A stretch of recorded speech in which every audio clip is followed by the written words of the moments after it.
Hi everyone. We've wrapped up everything on motivation that we need to know for the AP psychology exam. So now we're going to segue into the second portion of the unit to emotion. The theories that we're going to talk about, it's going to be very similar to what we did with our introduction to motivation theory, looking at what they argue, what their strengths are, what their weaknesses are, what they help to explain. This is going to be another one of those situations where names are going to be very, very, very crucial to help you to understand and differentiate each of the different arguments. The other thing that I would really highly recommend too is make sure that you come up or write down at least the examples that we discuss in the video. I think it's become very clear to many of you guys that examples really, really, really do help. So the more that you provide yourself with those real world scenarios, the better you can see it is applicable and the more easy it will be for you to understand what it is that we're talking about. So let's talk about our theories of emotion. Emotions are combinations of multiple different things. Yes, you have that conscious experience of the motivation itself, but you also have certain expressive behaviors, the actions that you will play, or that will play a role after the experience of the emotion. And then you have a physiological component to it as well. It's really important that you recognize when we're talking about that physiological piece, we're going to reference it as arousal. So this isn't necessarily going to be to the same extent of the way that we word that term or use that term as we did in motivation, say when we were looking at it as, kind of that major point of engagement or involvement in something. So when we're talking about arousal with emotion theories, what we're discussing is the physiological component that comes into things. So that's really important to make sure that you keep in mind. So the first theory we're going to talk about is the James-Lange Theory. So William James and Carl Lange, they were very influential in studying emotion because they proposed that it was very, very much a theory that was in opposition to what many believed to be true at the point in time that they were studying emotion. They argue that physiological arousal actually happens before you experience an emotion, which seems kind of counterintuitive and why it went against the common sense view at that point in time. You experience anger and then your heart rate jumps, your blood pressure increases, your breathing goes up.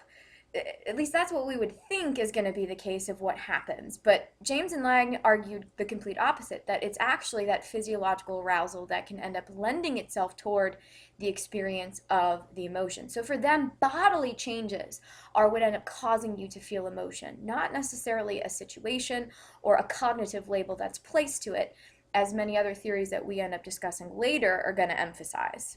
So if we look at this in kind of a visual for my students who are better at seeing images to be able to remember them, it's very much a linear kind of structure to things. You have the presentation of the stimulus, the item that evokes the emotion from you. You have the physiological arousal, then you experience the emotion.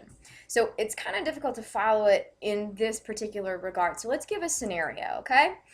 You are watching TV one evening when a face ends up appearing in the window of your living room when you were there all by yourself at home. Let's say it's like right around Halloween when everyone is watching scary, scary movies to get themselves into the spirit of the season. And so you see a face appear in your living room window. As a result of seeing that face, then you get the physiological arousal. Your heart starts racing, your palms sweat, you jump, you kind of feel that freak out experience. And then you feel the fear as a result of the physiological component. So James Lange argues that the physiological comes first and then the emotion comes second. So we're going to do some activities with one another as we get back together to discuss emotions in class, where we're going to try to come up with creative ways to help us differentiate and remember this one. So try to keep that in mind as you're moving through these notes of creative, helpful ways that you can kind of remember James Lange as being the theory that argues physiological arousal comes first before the experience of the emotion. Now, Cannon Bard, on the other hand, Walter Cannon and Philip Bard, They came out in the aftermath of James and Lange, of William James, and they said, look, we don't buy that. We think in actuality what's happening is that physiological arousal, the physical response, and the emotion itself happen at the exact same time. They take place simultaneously. So one doesn't necessarily trigger the other, one doesn't come before the other. They happen right at the same time. So you have the presentation of the stimulus, the thing that is going to evoke the emotion, and then you have the physical response and the emotional response at the same time. And here's their argument behind this, and this is so critical to remember. We've discussed how important brain structures are to your success on that AP test, so remember this. Your thalamus produces both the physical and the emotional presentation of those messages simultaneously, because it's that sensory relay station. So it's going to send those out at the same time. And it sends those messages to your autonomic nervous system and the cerebral cortex at the exact moment. So they look to this kind of scientific piece to help explain that in actuality what they believe to be true is that these experiences of emotion happen in a conjoined fashion. So if you are presented with information on Cannon and Bard or any kind of question that addresses the thalamus and its involvement in emotion, it's going to go toward Cannon and Bard. So, as we did earlier, let's do an example of this, okay? So, someone, let's say you're walking down the hallway during school and you are playing on your phone, you're not really fully aware of your surroundings, and someone comes up from behind you and they just grab your shoulder. At the same exact time, what happens is your muscles tense, okay? You feel that physiological reaction, and you feel the surprise, the emotion that comes along with that. So not only is there the experience of the emotion, but the physical all at once, okay? So in this example, it's kind of easy to see that they happen hand in hand with one another, rather than, say, the muscles preceding the experience of the surprise that you have when that person grabs your shoulder.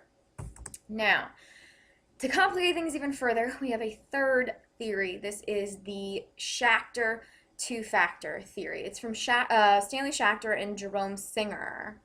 One of the ways that I attempted to remember this when I was in college, and it's silly, but it's really, really helpful. Schachter rhymes with two-factor. So if you were ever presented with a question that involved cognition being involved in the creation of emotion, in addition to that physiological response, you knew that that was two-factor. And if it was two-factor, and the test presented it to you as Schachter's theory of emotion, then you knew that they were one and the same. So, Schachter and Singer, they're going to come into play later on in a second too. They argue that James and Lange are wrong, Cannon and Bard are wrong.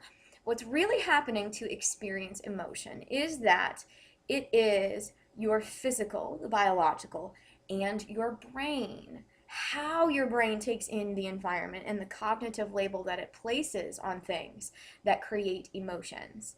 And this is actually, once we kind of clarify it out and see it in examples, it makes a lot of sense.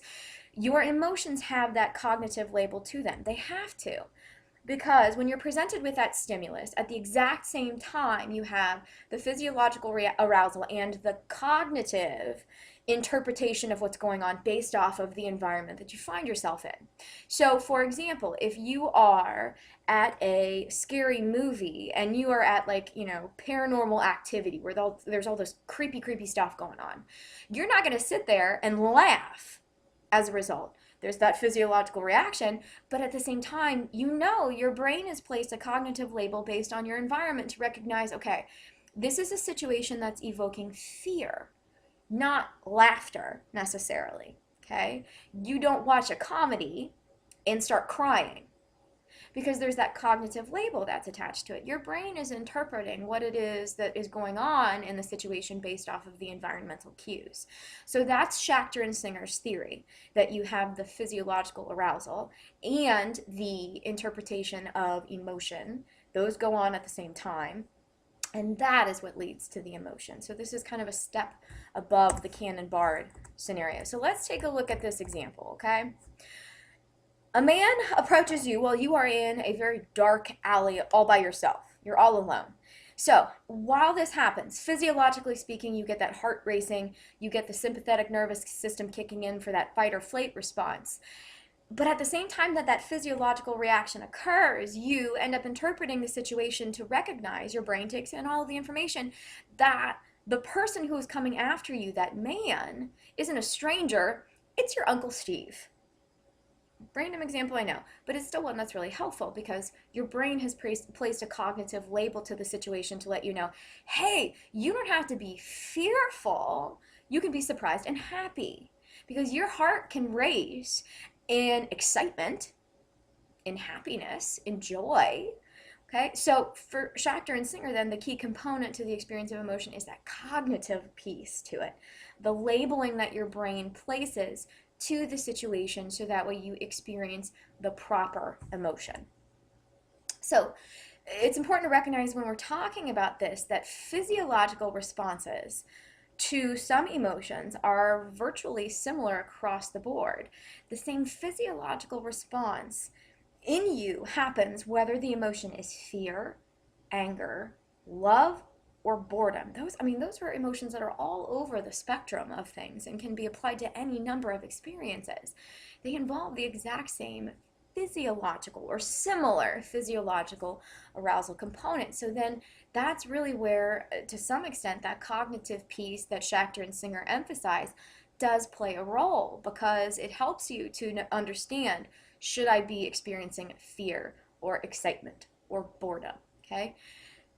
Physical responses like finger temperature or facial muscles are going to change during fear, rage, and joy, so that way other people can kind of catch on to your emotion that you are experiencing, so that way they can kind of see what's going on. But you can also end up kind of changing your emotional experiences based off of your body language. We're going to watch a TED Talk about the physiological component to experiencing emotion and body language in general, what that says to us, and how we communicate through that. The amygdala, involved in all of this physiological process of emotional experience, it shows different activation during rage and anger, which to many of us, we kind of have a tendency to take those two emotions and throw them in with one another.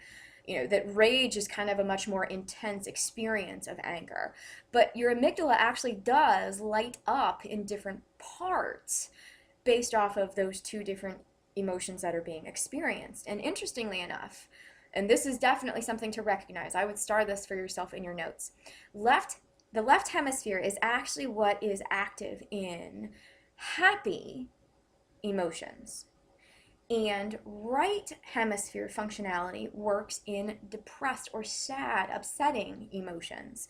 So if you're ever given a scenario where someone is being described as having a very depressed kind of personality, they just always feel unhappy, they're sad all the time, they just get very easily upset, more than likely what's happening is the right hemisphere is operating in that situation. So definitely do remember that. So now we're done with the physiological. We got to talk about that cognitive piece again, because it's just so important. We've discussed how everyone's brains interpret things differently, even when presented with the same stimuli. So it matters that we take a look at that cognitive label to emotion to understand why it's possible for two people to go through the same experience or be presented with the same stimuli and not end up experiencing the same emotion. So the question that we have to ask ourselves is, what is that connection between how we think and how we feel? Can we end up changing our emotions that we express and feel by changing the thought process that we have? And in some lines, they do believe that this is the case. In a lot of therapies that end up being used to treat those with some mental disorders, like mood disorders of depression, some levels of anxiety disorders like generalized anxiety or panic disorder or phobic disorder, what they attempt to do is get you to change your thoughts and your initial interpretations of certain situations that would normally cause you to be depressed or be stressed out, and to alter your behaviors and your actions accordingly, to think about them differently. So that is something to kind of keep in the back of your mind as we move through this. Scientifically speaking, in terms of study, to the cognitive experience of an emotion, there are two kind of schools of thought. You have Zajonc and Ledoux, who attempted in 1984 to kind of take a look at the cognitive component that Schachter and Singer emphasized, and then also in addition to that, Lazarus. And then you kind of as an aftermath of this, or an afterthought to it, they decided to study things a little bit further in depth on that cognitive piece. And they emphasize that some emotions do occur without a conscious level of cognitive appraisal. So the emotion occurs without any level of thought. And so that's something to definitely keep in mind, because there are some times when we just kind of have this instinctual emotional response to things. We experience that emotion before we think about the experience of it, if that makes sense. Sometimes we can just get angry and then later on after the fact sit there and think about, okay, well, why did I get angry? It just kind of happens without that cognitive appraisal to it, or that cognitive assessment. Lazarus, Schachter, and Singer, on the other hand, they are going to come back and take a look at Schachter and Singer are going to come back and take a look at their original research on this. Lazarus is going to come into play, and they start looking at things further, and they say, no, the cognition piece is still very, very critical to this. That, for the most part, and if you can see it up here, you do have to have the cognitive label there to experience the emotion. So if you believe in Schachter, Singer, and Lazarus's assessment, you have the event, it leads to a cognitive assessment of what's going on and what you should experience, and that leads to the emotional response.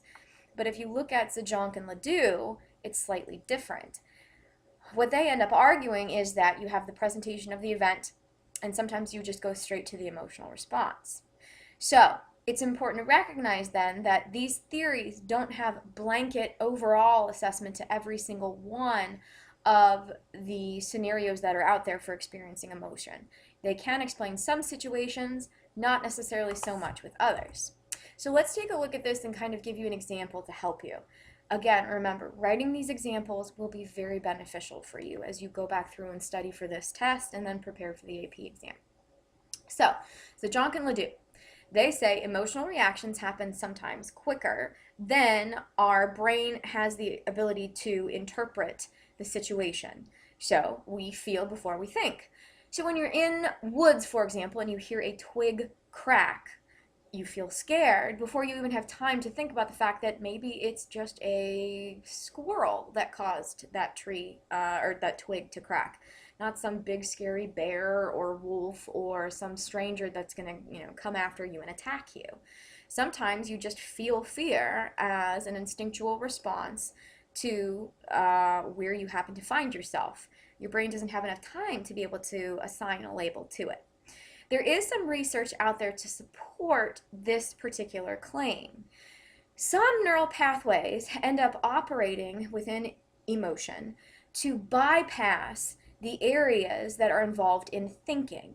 So again, what we're looking at is the thalamus and that sensory relay station for the experiencing of emotion. So these neural pathways, if we look at it and breaking it down and how they kind of go around those areas of the brain that deal with thought, one pathway runs, let's say, from eye or ear through the thalamus, and that goes to the amygdala. So this shortcut ends up allowing us to have kind of that precognitive, emotional, or instinctual response before intellect or higher level thought or decision making ends up coming into play. Because that information that comes from your eyes or your ears, so sights or sounds, can end up going straight through the thalamus to the amygdala. They don't go through the cerebral cortex or other areas that are involved in higher level thought, and so we end up having that, what they call the precognitive emotional response. Now, on the other side of this, Richard Lazarus argues that he's part of that Schachter and Singer component. Our brain does end up processing a lot without our conscious level of awareness, and we know this from many of our other prior units up until this point. Our brain takes in a lot more information than we think that it does, or at least that we are fully aware that it does. And even instantaneously felt emotions, according to Lazarus, have to have some sort of cognitive appraisal to it, because he argues otherwise, how else would we know what we're responding to? So sometimes we do end up operating instinctually based off of emotion, or before we can put a cognitive label to it, at least in ways that we think that that can happen. Because if you look at it from this perspective, I mean, it makes sense. The appraisal doesn't have to be full of effort on your part. You don't have to be consciously aware of it. Your brain can take in that information and recognize it and understand what's going on without you being fully aware to help you experience that emotion. So, both, again, we're finding ourselves in a situation where both theories have some traction, some pros to them. They just don't explain every single situation necessarily. So let's go back to that example that we gave about you in the woods, just to kind of help you see the differentiation between Zajonc and Ledoux and what they emphasized, and Schachter, Singer, and Lazarus. So when you hear that twig crack, you have to appraise the situation as one that is dangerous in order to experience that fear. Okay? We mentioned earlier with Zajonc that you feel fear because you hear the twig crack, so it just happens automatically without you thinking about the situation. But Lazarus argues there had to be a thought involved in the experience of that fear for you to know, hey, this is a situation where I should be on the lookout. Because for all you know, it's woods in your backyard. And you know that there's nothing scary in your backyard. And so as a result, you end up not necessarily feeling fear, you feel something else instantaneously instead. So the last piece to emphasize in this before we cut this off, because I know that I am talking a little bit over what I would normally want to do, your emotions have two different kinds of dimensions to them. And so that is really important to recognize when we take a look at the varying different degrees of experiencing and expressing them. We already talked about the arousal component, that physiological response that your brain gives. But then you have valence, or the connotation or context of those emotions. So you have negative valence emotions, so unpleasant ones, whether it's unhappy, grouchy, angry, sluggish. And then you have positive connotated emotions. So as they've got on here, euphoric or elated, very, very, very, very happy, happy or friendly, calm or relaxed, okay? And so you can go in any one of these directions of things where you have negative emotion, but high arousal. And you can have a scenario of low arousal, of uninvolved and unactive, but still be calm and relaxed and have some level of positive valence to that dimension of emotion. So if you ever hear this kind of termed in this direction of using valence and arousal for stuff, what they're emphasizing within the emotions is just the context of the emotion, whether it's positive or negative, and then the physiological response that ends up happening. Do you become very, very, very physiologically responding to that experience, or do you not? So this is the end of the theories of motivation. Feel free to go back and take a look at these if you need any additional clarification. But we will definitely be going over this more in depth in class to make sure that you are good to go.